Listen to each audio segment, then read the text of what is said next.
ആത്മാർത്ഥമായിട്ടാണ് ഈ ആശാവർക്കർമാർ നടത്തുന്ന സമരത്തെ ഈ കേരളം ഏറ്റെടുത്തത് കൊണ്ടാണ് ഞങ്ങൾക്ക് ഈ 18ാമത്തെ ദിവസവും ഈ തീവെയിലിരുന്ന് ഈ സമരം മുന്നോട്ട് കൊണ്ടുപോകാൻ കഴിയുന്നത്.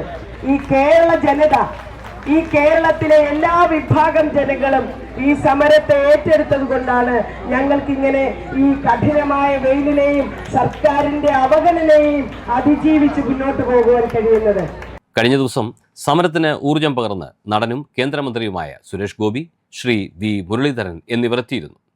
വിവിധ സ്ഥലങ്ങളിൽ തദ്ദേശ സ്വയംഭരണ സ്ഥാപന അധ്യക്ഷന്മാരെയും സർക്കാർ സംവിധാനങ്ങളെയും ദുരുപയോഗിച്ച് ഈ സമരക്കാരെ ഭീഷണിപ്പെടുത്താനും സമരത്തിൽ നിന്ന് പിന്തിരിപ്പിക്കാനും ശ്രമങ്ങൾ നടക്കുമ്പോഴും കൂടുതൽ ആശാ വർക്കർമാർ കേരളത്തിൻ്റെ വിവിധ ഭാഗങ്ങളിൽ നിന്ന് സമരവേദിയിലേക്ക് എത്തിച്ചേർന്നുകൊണ്ടിരിക്കുകയാണ്.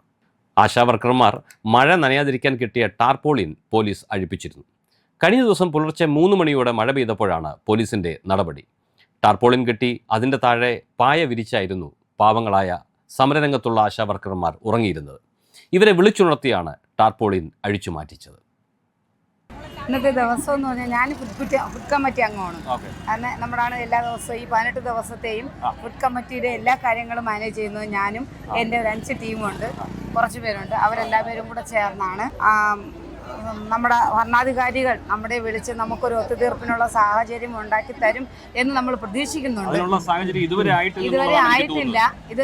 ഇനിയെങ്കിലും നമ്മുടെ ഈ പൊരുവേലത്ത് നിർത്താതെ ഈ അമ്മമാരാണ്, വീട്ടിലെ കുടുംബിനികളാണ്, ഒരുപാട് പ്രശ്നങ്ങളായി കിടക്കുന്നതാണ്. ഈ 18 ദിവസം ഒരു വീട്ടിൽ നിന്ന് ഒരു അമ്മ മാറി നിൽക്കുക എന്ന് പറയുന്നത് ഭയങ്കര ബുദ്ധിമുട്ടുള്ള ഒരു അവസ്ഥയാണ്. എന്തുകൊണ്ടാണ് നിങ്ങളോട് ഇത്ര ക്രൂരമായി സർക്കാർ ഇടപെടുന്നത്?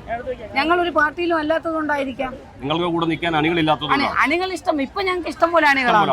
ഇപ്പോൾ ഇവിടെ കണ്ട പല ആളുകളും നിങ്ങൾക്ക് സപ്പോർട്ട് ചെയ്യുകയാണ്. ഈ സപ്പോർട്ട് നിങ്ങൾക്ക് ഒരു ഉപകാരമായെന്നാണ് വിശ്വാസം. അവരോട് അനുഭാവ നിലപാട് സ്വീകരിച്ച് തൊഴിലാളികൾക്കൊപ്പമാണ് തങ്ങളെന്ന വാദത്തെ തെളിയിക്കാൻ സർക്കാരിന് കഴിയട്ടെ എന്ന് ടൈം മീഡിയയും പ്രത്യാശിക്കുന്നു. നന്ദി.